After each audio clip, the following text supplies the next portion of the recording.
Hello guys, welcome back to one new video. സസ് ഗാർഡൻസിന്റെ പുതിയൊരു വീഡിയോയിലേക്ക് എല്ലാവർക്കും സ്വാഗതം. അപ്പം നമുക്ക് കുറച്ച് വാട്ടർ ലില്ലി പരിചയപ്പെടാം. ഇതാണ് ഇസ്ലാമറയുടെ കണ്ടോ, നമുക്ക് ലീഫിൽ നിന്നാണ് തൈകൾ ഉണ്ടാവുന്നത്. 100 രൂപ മാത്രം ഇസ്ലാമറയുടെ ഫ്ലവറിംഗ് പ്ലാന്റ്സിനുള്ളൂ. ഇത് നമ്മുടെ ബുൾസൈ ആണ്. ബുൾസൈയുടെ ഒരു അതായത് ഫ്ലവറിംഗ് സ്റ്റാർട്ട് ചെയ്തുള്ളൂ, അതുകൊണ്ടാണ് ചെറിയ ഫ്ലവർ ആയിട്ട് നിൽക്കുന്നത്. ഇത് നമ്മുടെ പ്രാപ്പോൺ പിങ്ക് ആണ്. ചോമ്പ് പട്ടാരയുടെ സെയിം ഫ്ലവർ തന്നെയാണ് പ്രാപ്പോൺ പിങ്കിനും വരുന്നത്, സെയിം കളർ. ഇതിന്റെ ഇതളുകൾക്ക് ചെറിയൊരു വ്യത്യാസം ഉണ്ടെന്ന് മാത്രം. അത് കുറച്ച് പതിഞ്ഞിരിക്കുന്ന ഇതളുകളാണ്. ഇനി നമ്മൾ അടുത്ത പരിചയപ്പെടുന്നത് പൂവടകളാണ്. അപ്പോൾ പൂവടകൾ കണ്ടു നോക്കിയാൽ പൂവടകൾ ഇപ്പോൾ പ്ലാന്റ് സ്റ്റോക്ക് തീർന്നിരിക്കുകയാണ്. ഒത്തിരി പേര് പൂവടകൾ ചോദിക്കുന്നുണ്ട്. ഇപ്പോൾ സ്റ്റോക്ക് തീർന്നിരിക്കുകയാണ്. നല്ല വലിയ ഫ്ലവറാണ്. നമ്മൾ കൈകളൊക്കെ ഒന്ന് വെച്ച് നോക്കിക്കഴിഞ്ഞാൽ നല്ല വലിയ ഫ്ലവറായിട്ടാണ് നമുക്ക് കിട്ടുന്നത്. ഇടയ്ക്ക് ഫ്ലവർ ഒന്ന് വലിപ്പം കൂടാൻ വേണ്ടിയിട്ട് നമ്മൾ കുറച്ച് DAP അപ്ലൈ ചെയ്ത് കൊടുത്താൽ മാത്രം മതി. ഇത് നമുക്ക് ചോമ്പു മാമിയാണ് വരുന്നത്. ചോമ്പു മാമിയും ഫ്ലവറിംഗ് പ്ലാന്റ്സ് ഇപ്പോൾ അവൈലബിൾ ആണ്.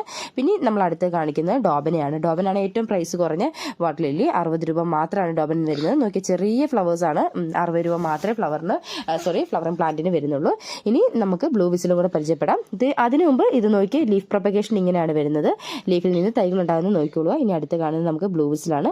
ബ്ലൂ വിസിൽ നോക്കി നല്ല ഡാർക്ക് ബ്ലൂ ആണ്. അതുപോലെ നമ്മുടെ വീഡിയോ ആദ്യമായി കാണുന്നവരാണ് ചാനൽ സബ്സ്ക്രൈബ് ചെയ്തിട്ടാണ് ഡെയിലിയുള്ള പ്ലാന്റ്സിന്റെ അപ്ഡേഷൻ കിട്ടും കേട്ടോ. താങ്ക്